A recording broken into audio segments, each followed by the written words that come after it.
Hi everybody, I'm Bob Anderson of Bob Anderson Art, and I'm back to continue to explain to you how I'm painting this painting here. Okay, so since the last video where I spoke with you, I went ahead here and I noticed on the grid, on the photograph, where this river kind of is back here, where it bends around the bend. The first bit of river that you see in the background is right up here at the base of this mountain. You can see a little bit of blue and there's white, and you can see a little bit of the bank of the river. And that bank of the river is like a little beige, little white, little beige, cream, and then there's like the bluish river coming around. So I went ahead and I put in right here I put in like the bluish white right in here, a little bit of a cream and beige in here, because that's where the bank is up here in the photograph. And then it kind of bends around and comes around here. The river comes around. So then I noticed on my photograph in the correct grid that this bank then wraps the creamy color of the bank comes wrapping around this bend here in the river. And then there's greens and bushes tucked up in here, which are kind of hanging over the edge of the river. And so I painted them in. I put, you know, these green bushes, little bushes along the edge, and they're very yellowy green. I put some little shadows because as they appear in the photograph, and put them there. And then the bank of the river is kind of like a creamy, again, beigey. So I put that in with little shadows and highlights in there, and it comes around to here, right here. So again, like I put this in, I'm replicating the look of, there's like white water here right up against the bank, and then there's the creamy bank and the shadows underneath the bushes. So that's what I did here. I brought the bank around just like it is configured on the grid and relates to the grid here. So that's how I did that. And that's what I did in the meantime. Now, then, I went and I decided it was time to base out the bank on the other side of the river, which is right up in here. And so all of this is green with a dark underlayment. So I painted this sliver of land according to the shape it creates on the grid and on the canvas. I based it out in a dark brown and black. And then I went over it and I put on the lighter greens, and there's kind of the bushes that appear. There's little clumps of bushes all along this top part, this upper part of this area on the grass, right at the base of the mountain, okay? So then there's little shadows and along the bush line. So there's like shadows. This bushy area has shadows, dark shadows that are kind of outlining it and giving it definition. And then there's like a shadow line, if you can see, running right along here. There's a shadow line right at the edge of the bank. So I painted that in the correct area on the grid along there. Then I went in and I put lighter greens. I put the grass in all here, painted the green bushes, and then I put highlights on the bushes where the sun's hitting it the most, shadows in the bushes.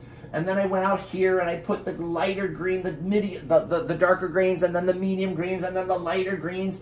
And then there's little rocks. There's washed out looking rocks and collections of rocks and boulders along here. I kind of put them in here in like a creamy color, a beigey color, a light brown. And then I put these little speckles of green, lighter green, yellowy green, because that's what it looks like on the photograph. That's where the light is hitting it. And the yellow, the grass is exploding in a yellowy green from the sun. So I put the lighter spots of yellow green in here, and the beigey kind of rocks and darker shadows, and then your little yellowy spots, and tried to make it look as much as I could to look like this sliver of land that's on the other side of the bank. Then I decided to put in the background, the base for this part of the bank that comes around here on the grid and then wraps all the way down to the front of the painting, almost to the center, because that's the way it is in the photograph. So I based it out in a dark brownish, blackish color as well. And then I started putting the bright green that's on top of that in here, just like it is in the photograph. I started putting it in. So I just wanted to explain that to you, catch up where we're at. So now, as I'm looking at this, excuse me, and so I'm putting this light, I'm looking at the photograph, and I'm looking at where this light greenish color on the lawn is coming in, and the shape, and the size of it, and how it folds, and how it plays out on this particular grid in the photograph. So I left these spots, these darker spots here, because these look like where I'm going to put these. There's a rock outcropping, some boulder looking things and rock outcroppings that are spotted through here. So I left those dark at first, okay? I'm in the process. I'm in the process. Okay, so I'm just putting these greens in, these light, because it's very bright, sunny green up there. So I'm going to start putting this all, continue to put all this in. And then I'm going to start putting the boulders in, okay? The boulders that are kind of situated right here. There's a little boulder here. And see, there's an outcropping right here in this part of the grid. And that's how I'm laying out this closest part of the painting in the grass on this side of the bank of the river. Okay?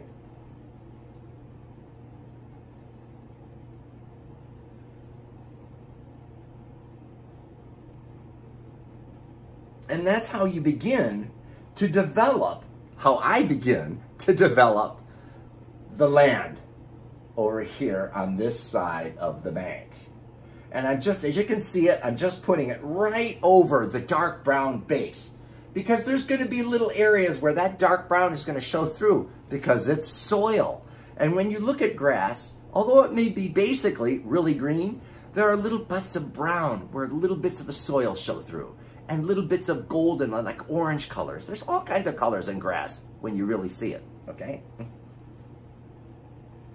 And as an artist, it's good to start to look at things and study what they look like, what the colors look like bouncing off of them.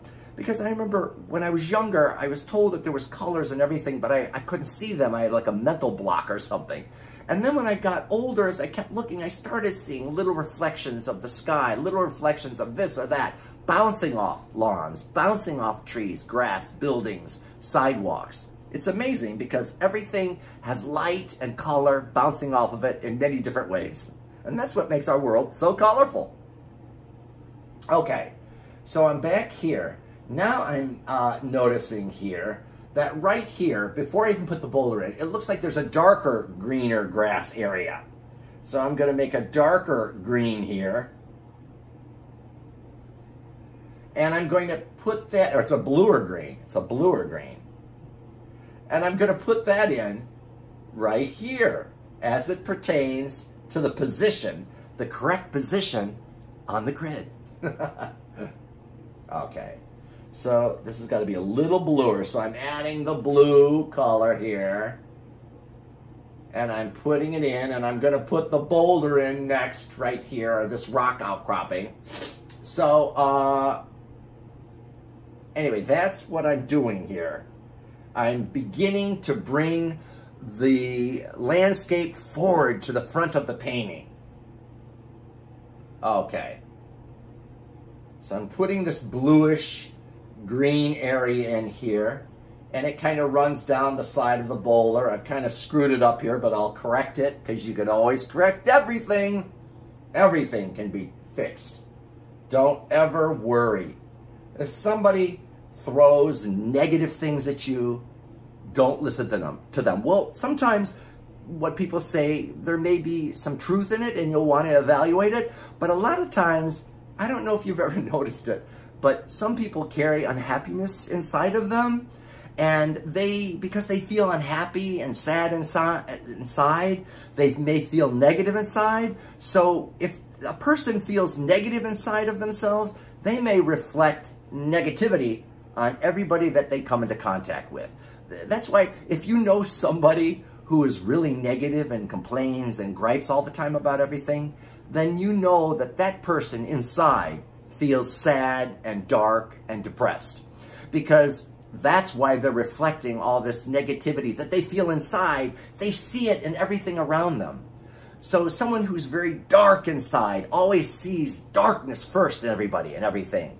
So you have to be careful, because sometimes people will look at your art as you're creating it and they'll throw something negative in because they feel negative. So don't be mad at them, because understand, try to understand, use your heart, my heart's here, to feel compassion for them and understanding, and don't be offended, because they don't even know what they're doing. They don't even understand that their negativity might hurt you. They're not aware of how hurtful they could be. They're just reflecting this garbage that they feel inside out onto everyone around them. So you must always be strong when you're painting, when you're creating, in every area of your life. Always review yourself every day, just to make sure that you're on your square, that you're balanced and you're doing the right thing. But don't ever let anybody bully you around and convince you that you're a bad person, or that negative things are coming to you, or that you're a negative person yourself. Always know that you're a good person inside. It's who you are inherently. All souls are inherently beautiful, beautiful souls. And I'm going to get onto that someday. I'm going to make a whole video just about the inherent qualities of your soul, because I never hear people talk about it. I never hear anyone talk about the beautiful, beautiful reality of what every single being's soul is inherently like. I want to tell you about that someday. So anyway, for today, that's it. Watch my next video, because there's going to be more coming. Thank you. Bye-bye.